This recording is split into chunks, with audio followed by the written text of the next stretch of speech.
प्रधानमंत्री मोदी ने खुद बोला अपने वक्तव्य में जो कि अंत में था कि हमें दिल्ली की दूरी और दिल की दूरी दोनों जो है दूर करनी है, और साथ ही इससे एम्फेसिस दिया कि जितनी सारी पॉलिटिकल पार्टीज हैं जम्मू कश्मीर की, उनको डिलिमिटेशन में जो है साथ देना चाहिए, कोऑपरेशन देना चाहिए, ताकि जल्द से जल्द जम्मू कश्मीर में चुनाव कराया जाए। अनुच्छेद 370 हटाए जाने के बाद प्रधानमंत्री मोदी की जम्मू कश्मीर के नेताओं संग हुई पहली बैठक के बारे में ये कहना है आदित्य राज कौल का, जो वरिष्ठ पत्रकार हैं। नमस्कार, आज है शुक्रवार 25 जून और आप सुन रहे हैं डेली न्यूज कास्ट। पूरी बात सुनते हैं कुछ देर में, उससे पहले एक नजर इस वक्त की बड़ी खबरों पर। जम्मू कश्मीर के शीर्ष नेताओं संग बैठक में बोले प्रधानमंत्री नरेंद्र मोदी, सही समय पर जम्मू कश्मीर को फिर से मिलेगा राज्य का दर्जा। राज्य में विधानसभा चुनाव करवाना है प्राथमिकता। बता दें कि आर्टिकल 370 हटाने के बाद पहली बार पीएम ने जम्मू कश्मीर के नेताओं संग की सर्वदलीय बैठक। देश में पिछले 1.5 महीने में 90% कम हुए कोरोना के मरीज। अधिकतर जिलों में संक्रमण दर 5% से भी नीचे, लेकिन अब भी 96% संक्रमितों में पाया गया डेल्टा वेरिएंट। जीनोम सीक्वेंसिंग के दौरान औसतन हर सैंपल इससे संक्रमित। उधर राजधानी दिल्ली में गुरुवार को संक्रमण के 109 नए मामले, 8 मरीजों की हुई मौत। मुंबई में अब तक 2000 से ज्यादा लोग हुए फेक कोरोना वैक्सीनेशन का शिकार। शहर में कम से कम 9 फर्जी वैक्सीनेशन सेंटरों का किया गया आयोजन। 8 लोग गिरफ्तार। बॉम्बे हाईकोर्ट ने राज्य सरकार को दिया निर्देश, कहा तैयार करें नई पॉलिसी गाइडलाइंस ताकि ऐसी घटना दोबारा ना हो। यूरो 2020 में जर्मनी और हंगरी के बीच 2-2 से ड्रॉ हुआ मैच। जर्मनी ने फाइनल 16 में बनाई जगह, हंगरी हुआ बाहर। वहीं पुर्तगाल और फ्रांस के बीच भी 2-2 की बराबरी पर छूटा मैच। दोनों पहुंची नॉकआउट राउंड में। पुर्तगाल के लिए 2 गोल दाग क्रिस्टियानो रोनाल्डो ने की ईरान के पूर्व खिलाड़ी अली देई के सबसे ज्यादा 109 अंतर्राष्ट्रीय गोल के रिकॉर्ड की बराबरी।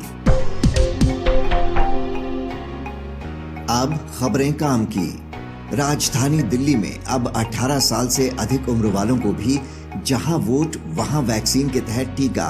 अभी तक इस कैंपेन में सिर्फ 45 साल से ऊपर के लोगों को ही लग रही थी वैक्सीन। वैक्सीन की दोनों डोज ले चुके पर्यटकों को ही होगी गोवा में एंट्री करने की इजाजत। दिखानी होगी कोविड नेगेटिव RT-PCR रिपोर्ट। आज का सबसे बड़ा न्यूज पॉइंट है, जम्मू कश्मीर के नेताओं संग बातचीत का क्या रहा नतीजा? क्या पीएम के आश्वासन से संतुष्ट दिखे नेता? पूरी तस्वीर समझने के लिए बात करते हैं वरिष्ठ पत्रकार आदित्य राज कौल से। अनुच्छेद 370 हटाए जाने के बाद जम्मू कश्मीर के बड़े नेताओं के साथ हुई पहली बैठक में प्रधानमंत्री नरेंद्र मोदी ने विधानसभा चुनाव जल्द कराने का आश्वासन दिया। इसके लिए उन्होंने सभी दलों से परिसीमन की प्रक्रिया में शामिल होने की अपील की। 8 दलों के नेताओं से हुई इस बैठक का क्या नतीजा रहा? क्या जम्मू कश्मीर के नेता पीएम के आश्वासन से संतुष्ट दिखे? अनुच्छेद 370 पर क्या बात हुई और आगे का क्या रोड मैप होगा? इन तमाम बिंदुओं को समझने के लिए बात करते हैं वरिष्ठ पत्रकार आदित्य राज कौल से, जो आज हमारे साथ हैं। आदित्य जी, सभी दलों का बातचीत की टेबल पर एक साथ आना बड़ा कदम है। गुपकार गठबंधन के नेताओं ने कहा था कि हम खुले मन से बात करने जा रहे हैं, तो खुले मन से उन्होंने क्या बात की और इस बातचीत का कोई सकारात्मक नतीजा निकलता दिख रहा है? जी बिल्कुल, ये जो पूरी प्रक्रिया रही ये बहुत ही सकारात्मक प्रक्रिया रही, क्योंकि आप खुद सोचिए कि पूरे 2 साल के बाद प्रधानमंत्री मोदी ने एक ऐसी पहल की है, और इस पहल के बाद 14 के 14 जो वरिष्ठ नेता हैं जम्मू कश्मीर से, वो दिल्ली पहुंचे उनके निवास पे, और वहां पर करीबन 3.5 घंटे ये बातचीत चली। इसमें पीडीपी और नेशनल कॉन्फ्रेंस भी थी, जो थोड़ा बहुत जो है सॉफ्ट सेपरेटिज्म या अलगाववाद की बात करती रही है। इसके अलावा भाजपा, कांग्रेस, पीपल्स कॉन्फ्रेंस या अपनी पार्टी हो, या इवन लेफ्ट हो जो है वहाँ पर संबोधन किया और प्रधानमंत्री मोदी को अपनी बात रखी। प्रधानमंत्री मोदी ने खुद बोला अपने वक्तव्य में जो कि अंत में था कि हमें दिल्ली की दूरी और दिल की दूरी दोनों जो है दूर करनी है, और साथ ही इस पे एम्फेसिस दिया कि जितनी सारी पॉलिटिकल पार्टीज हैं जम्मू कश्मीर की, उनको डिलिमिटेशन में जो है साथ देना चाहिए, कोऑपरेशन देना चाहिए, ताकि जल्द से जल्द जम्मू कश्मीर में चुनाव कराए जाए। 370 और 35A को लेकर पूरा डायरेक्टली तो नहीं but indirectly Congress, national conference और पीडीपी ने वहां पर अपना पक्ष रखा।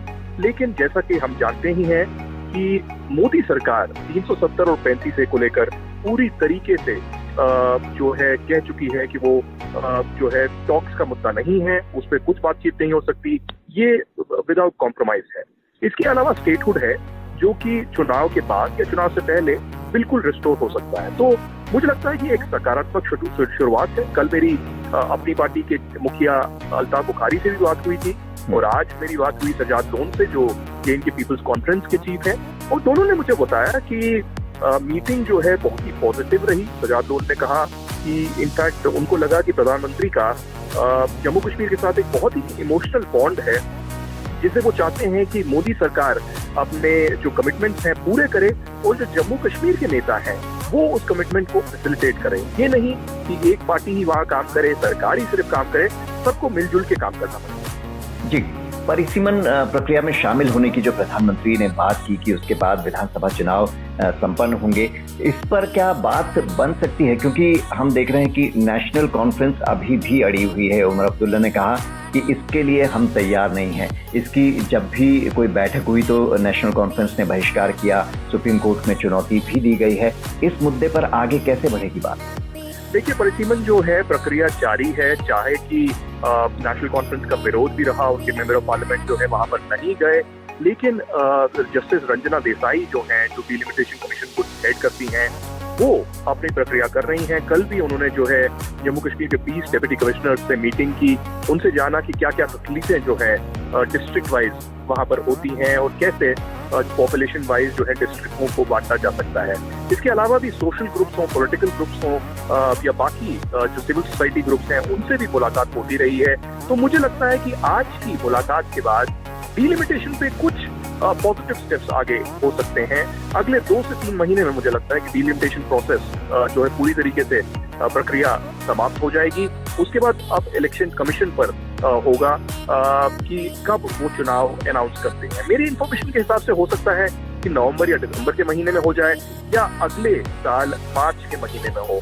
अगले साल थोड़ी सी मुश्किल इससे आ सकती है क्योंकि उत्तर प्रदेश और पंजाब में भी चुनाव होने हैं और जो पैरामिलिट्री की डिप्लॉयमेंट है वो जम्मू कश्मीर में बहुत ही ज्यादा रिक्वायरमेंट होती है क्योंकि आतंकवादग्रस्त स्टेट है, वहां पर वायलेंस बहुत ज्यादा होती है। तो इसलिए मुझे ज्यादा उम्मीद है कि हो सके कि अगर सब ठीक हुआ तो नवंबर दिसंबर में ही 2021 में हम वो देख सकते हैं कि चुनाव हो जम्मू कश्मीर में। बातचीत के लिए आने से पहले ही पीडीपी की महबूबा मुफ्ती ने एक बयान देकर विवाद खड़ा कर दिया था, जिस पर काफी बवाल भी हुआ। उन्होंने कहा कि पाकिस्तान को भी एक पक्ष बनाया जाना जरूरी है, और हमने देखा कि बातचीत के बाद भी जब उनसे बात की गई तो उन्होंने अपने इसी पक्ष को दोहराया कि ये मैं अब भी इस पर कायम हूँ। हालांकि हमने देखा कि आने से पहले जब उन्होंने ये बात कही तो फारूक अब्दुल्ला ने इसे साफ नकारते हुए कह दिया था कि हम अपने वतन के पीएम से बात करने जा रहे हैं, हमें पाकिस्तान से बात नहीं करनी है। तो काफी पॉजिटिव नोट के साथ बात करने के लिए आए थे फारूक अब्दुल्ला। उनके इस बयान के क्या मायने समझे जाएं? देखिए, पहले तो मैं ये बता दूं कि महबूबा मुफ्ती जैसे बयान देती हैं कि पाकिस्तान से बातचीत करनी चाहिए, ये वो जो है अपनी गैलरीज को, कॉन्स्टिट्यूएंसी को केटर करते हैं क्योंकि उनका जो ज्यादातर सपोर्ट बेस है रेडिकल्स का है, जमात इस्लामी का है, और साउथ कश्मीर में जहां से वो पहले चुनाव जीती फिर हारी, अनंतनाग, वहां पर भी जो है सेपरेटिस्ट का बहुत ज्यादा और रेडिकल्स का बहुत ज्यादा सपोर्ट उनको मिलता रहा है। तो इसीलिए वो जो है रेटोरिकल वैल्यू के लिए जो है ऐसी बातें करती हैं।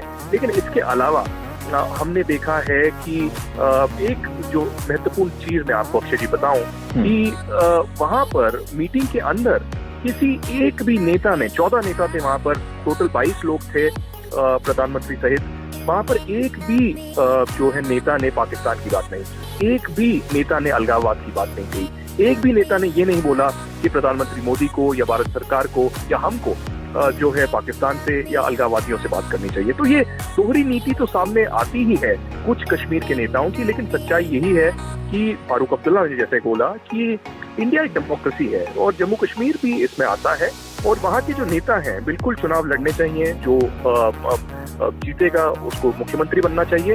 लेकिन ये एक इंटरनल इशू है। यही मैं जैसे अभी कुछ देर पहले सज्जाद लोन के साथ था, उन्होंने भी यही बोला कि पाकिस्तान की बात जो है इंडिया का विदेश मंत्रालय है वो करेगा, वो केपेबल है पाकिस्तान के मुद्दे पर बात करने के लिए और उनको बात करनी चाहिए, ना कि हमको।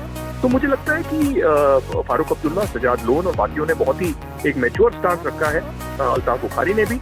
और ये पाकिस्तान की जो भूमिका बांधी है, एक इमोशनल प्ले करना, लोगों को बांटना, ये एक नकारात्मक पक्ष रहा है कुछ राजनीतिज्ञों का। तो ये अगर समाप्त हो, एक नया कश्मीर जैसे प्रधानमंत्री भी बोलते हैं, अगर कश्मीर के नेता भी इसको आगे लेके चलें तो ज्यादा जो है भूमिका बदलेगी। लेकिन मुझे लगता है कि आज शुरुआत बहुत अच्छी हुई है। बाकी नेताओं से भी ऑफ रिकॉर्ड जो बातचीत हुई सबने बोला और इस पहल को जो है आगे भी चलाना चाहिए। आगे के रोड मैप की अगर बात करें तो वो किस तरह होगा? सभी नेता इस बैठक के बाद संतुष्ट तो नजर आए, पर कुछ मसले जैसे हमने बात की परिसीमन पर अभी कुछ विरोध जारी है। वहीं 370 और 35A पर भी मतभेद कायम है। भले ही अभी नेता कह रहे हैं कि कोर्ट में लंबित है, इसलिए इसको हमने ज्यादा छेड़ा नहीं, लेकिन अब ये सिलसिला आगे कैसे बढ़ेगा? देखिए, 370 और 35A तो पीडीपी और एनसी मुद्दा उठाती रहे, ये तो स्पष्ट है, क्योंकि वो उनका मुद्दा रहा है। पीडीपी हमेशा सेल्फ डिटर्मिनेशन की भी बात करती रही है, नेशनल कॉन्फ्रेंस ऑटोनॉमी की बात करती रही है, लेकिन मुझे नहीं लगता कि सरकार इसको सीरियसली लेती है और सरकार 370 और 35A में बात करने को भी राजी होगी कभी। तो ये एक रेटोरिकल इलेक्शन इशू भी बन सकता है, बनेगा। लेकिन जैसा कि आपने आगे के रोड मैप की बात की, वो रोड मैप पे भी डेवलपमेंट पे भी डिस्कशन हुआ। लेफ्टिनेंट गवर्नर मनोज सिन्हा भी वहाँ पर मौजूद थे और मीटिंग से पहले जो 3.5 घंटे मीटिंग चली, मीटिंग से पहले राष्ट्रीय सुरक्षा सलाहकार अजीत डोवाल, गृह मंत्री अमित शाह भी जो है एलजी मनोज सिन्हा के साथ प्रधानमंत्री मोदी से मिले। करीबन 40 मिनट वो मीटिंग चली। वहां पर भी एक ग्राउंड वर्क के बारे में चर्चा रही कि आगे का रोड मैप क्या रहेगा। तो मुझे लगता है कि अब जो है डिलिमिटेशन जल्द से जल्द कुछ ही हफ्तों में खत्म हो जाना चाहिए प्रोसेस, और वो अपनी रिपोर्ट जो है इलेक्शन कमीशन को भी सबमिट करेगा। इलेक्शन कमीशन फाइनली एक रिव्यू करके जम्मू कश्मीर सरकार के साथ, सेंट्रल गवर्नमेंट के साथ और फोर्सेस के साथ ये डिसाइड करेगा कि चुनाव कब होंगे। तो चुनाव की ओर मुझे लग रहा है कि एक पहला पड़ाव आज हुआ है और चुनाव के बाद मुझे लगता है कि शायद स्टेटहुड पूरी तरीके से रिस्टोर हो जम्मू कश्मीर में। 370 या किसी भी तरीके का स्पेशल स्टेटस तो मुझे नहीं लगता कि मोदी सरकार कभी भी। आदित्य राजकौर जी, इस जानकारी के लिए आपका शुक्रिया। इस चर्चा के बाद जानेंगे शेयर बाजार और मौसम का हाल, लेकिन कहीं जाइएगा नहीं। इसके बाद बुक टॉक में सुनिए आजादी के मतवालों की चहेती किताब आनंद मठ के बारे में, जिस पर कट्टर हिंदुत्व को बढ़ावा देने का आरोप लगा। सुनने के लिए नीचे दिए गए लिंक पर क्लिक करें। अब जानिए शेयर बाजार का हाल। हरे निशान के साथ खुले यूरोपीय शेयर बाजार। एशियाई बाजारों में दिखा नरमी का रुख। वहीं पिछले कारोबारी सत्र में मजबूती के साथ बंद हुआ था भारतीय शेयर बाजार। अब एक नजर इतिहास में आज के दिन पर। 1947 में एन फ्रैंक की diary of a young girl हुई प्रकाशित। 1941 में फिनलैंड ने सोवियत संघ पर हमले की घोषणा की। 2009 में माइकल जैक्सन की मौत। बात करते हैं मौसम की। मौसम विभाग के अनुसार दिल्ली और आसपास के इलाकों में जुलाई तक पहुंचेगा मानसून। बारिश नहीं होने की वजह से उत्तर पश्चिम और मध्य भारत के ज्यादातर हिस्सों में अधिकतम तापमान में 2 से 3 डिग्री सेल्सियस की बढ़ोतरी होने का अनुमान। अब बारी सुविचार की। लेखिका महादेवी वर्मा ने कहा था, एक निर्दोष के प्राण बचाने वाला असत्य उसकी अहिंसा का कारण बनने वाले सत्य से श्रेष्ठ होता है। तो ये था आज का डेली न्यूज कास्ट, जिसे आप सुन रहे थे अपने साथी अक्षय शुक्ला के साथ। बने रहिए नवभारत गोल्ड पर। धन्यवाद।